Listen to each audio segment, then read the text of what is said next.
Hi everyone, so today we will be looking at the impact of World War II on America, focusing on the economy. So I'm going to go through some slides and look at some of the impacts and the consequences and the changes made during the Second World War in America, and particularly the economy.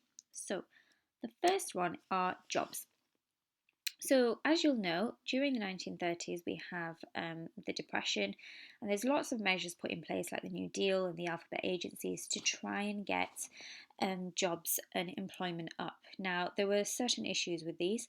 However, during the Second World War, um, factories were making weapons for the war, so this increased the amount of people in employment.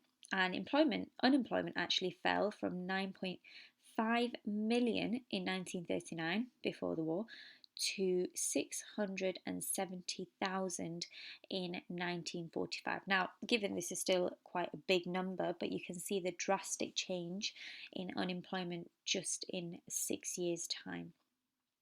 And also, a lot of these jobs were industrial jobs because they were making weapons and um, products for the war, not only for America but for the Allies as well. And actually, industrial production doubled between 1942 and 1945. Okay, so they were making far more, selling them, which obviously made them more money to boost the economy. Okay, so the second one are actually farmers. Again, from the 1930s, you'll know that farmers were hit really, really hard during the Great Depression. They were overproducing, not enough people were buying, and they had to put the prices up. However, during the 1940s and during the war, life actually improved for farmers. There was more demand for their produce, so they were making more money. Okay.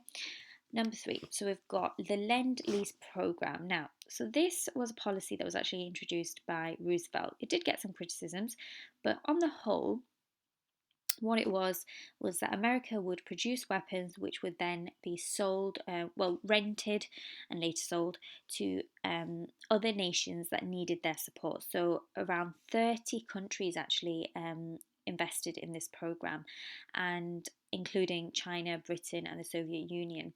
And a total of $50 billion worth of material were sent over. Okay, so obviously this made America quite a bit of money to boost their own economy. The fourth one and the final one is war bonds. So, war bonds are essentially where Americans could invest in the war. Um, they would send money, like a lump sum of money, to the US economy, to the government, to use for the war. Okay, and you're probably asking, well, what are they going to get out of it? At the end of the war, there was a promise that they would be paid back the money that they invested with interest. So effectively, the US citizen was going to be making money from it. And this helped the economy in several ways. Obviously, it was a big lump sum of money that was contributed to the economy. So it was a total of $129 billion, which is obviously a very huge amount of money in a short space of time. And this money would then be used to help and spend for wartime production, okay, and help boost other industries on the whole, boosting the economy, okay. So we've got those four ways that the World War II impacted America, and particularly the American economy.